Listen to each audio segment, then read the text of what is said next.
ومن الناس من يقول آمنا بالله وباليوم الآخر وما هم بمؤمنين يخادعون الله والذين آمنوا وما يخدعون إلا أنفسهم وما يشعرون صدق اللہ العظیم۔ ومن الناس من يقول، اللہ پاک ارشاد فرماتا ہے اور کچھ لوگ کہتے ہیں، ومن الناس من يقول، کچھ لوگ ایسے ہیں جو کہتے ہیں آمنا بالله وباليوم الآخر، کہ ہم اللہ پر اور آخری دن پر یعنی قیامت کے دن پر ایمان لے آئے۔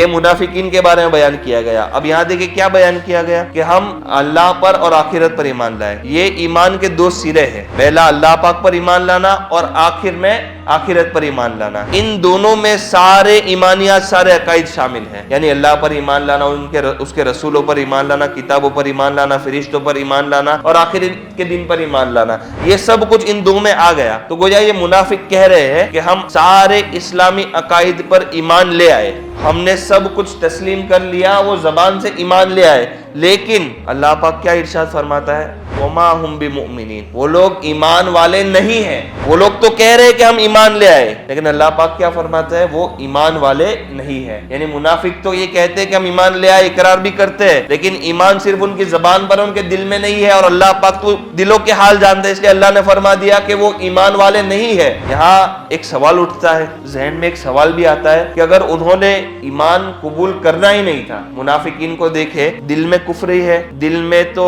اللہ اور اس کے رسول پسند نہیں ہے، ایمان قبول کرنا ہی نہیں تھا، تو زبان سے کیوں اقرار کرتے ہیں؟ اگر ماننا ہی نہیں ہے، ایکسپٹ ہی نہیں کرنا، ابو جہل وغیرہ نے ایکسپٹ نہیں کیا نا، یہ لوگ بھی اگر ایکسپٹ نہیں کرنا تھا تو زبان سے کیوں کہا؟ اللہ پاک نے اس کا بھی ریزن بیان کیا۔ اللہ پاک فرماتا ہے یخادعون اللہ والذین آمنوا، وہ لوگ یہ چاہتے ہیں کہ اللہ اور ایمان والوں کو دھوکہ دے دے۔ ان کا پرپس کیا ہے منافقین کا؟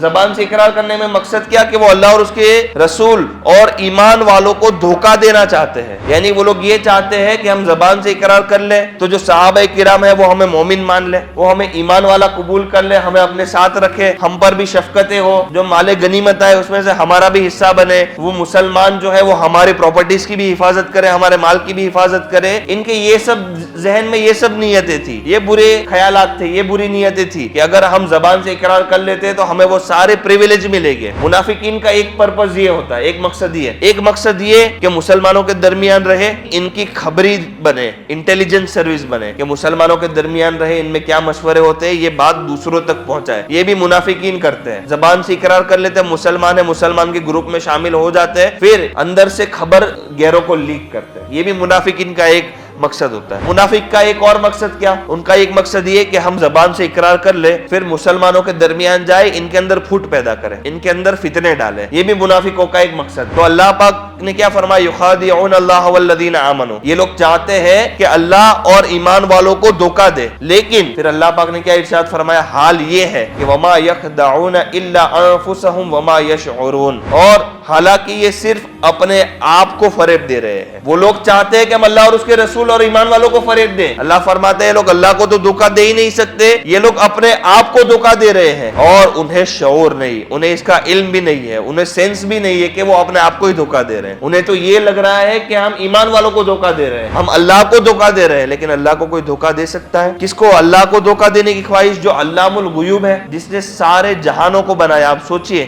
اللہ کو کوئی دھوکہ دے سکتا ہے؟ انہوں نے یہ چاہا کہ ہم دھوکہ دے، لیکن دھوکہ تو اسے دیا جاتا ہے نا جس سے کوئی چیز ڈھکی چھپی ہو۔ اللہ عالم الغیب ہے، تمام چیزوں کا جاننے والا ہے، اللہ کو دھوکہ کوئی کیسے دے سکتا ہے؟ جس سے سچ چھپا ہوا ہو، جس سے کوئی چیز چھپی ہوئی ہو، اسے دھوکہ دیا جاتا ہے نا، جبکہ اللہ پاک پر تو ساری چیزیں آیا ہے۔ دنیا میں ایک پرندہ، ایک چرندہ بھی ایسا نہیں کہ جو اللہ پاک کے علم میں نہ ہو، ایک ذرہ بھی جو اپنی جگہ سے ہلتا ہے اللہ پاک کے علم میں ہوتا ہے۔ یہ جو آکسیجن آج ہوا میں گھوم رہا ہے، اللہ پاک کو ہر چیز کا علم ہے، ایک ایک ایٹم کا اللہ پاک کو علم ہے، کہ کب کہاں سے یہ سفر کرتا ہے، کہاں جاتا ہے، اللہ پاک کو ساری چیزوں کا علم ہے۔ تو اللہ پاک کو کوئی دھوکہ دے سکتا ہے؟ اور اللہ کے رسول صلی اللہ تعالی علیہ وسلم یہ خلیفہ اعظم ہے، اللہ پاک نے اپنے حبیب صلی اللہ تعالی علیہ وسلم کو ما کان وما یکون کا علم عطا فرمایا، تو ان کو بھی کوئی دھوکہ دے سکتا ہے؟ اللہ نے اپنے حبیب صلی اللہ تعالی علیہ وسلم کو جو ہو چکا ہے اس کا بھی علم عطا فرمایا، جو قیامت تک ہونے والا ہے، یہاں تک کہ کون جنت میں جائے گا کون دوزخ میں جائے گا، اس کا علم بھی اللہ پاک نے اپنے حبیب کو عطا فرمایا ہے۔ تو کیا اب کوئی اللہ اور اس کے رسول کو دھوکہ دے سکتا ہے؟ تو منافق یہ چاہتے ہیں کہ اللہ اور اس کے رسول کو دھوکہ دے، ایمان والوں کو، لیکن حقیقت میں وہ اپنے آپ کو دھوکہ دے رہے ہوتے ہیں۔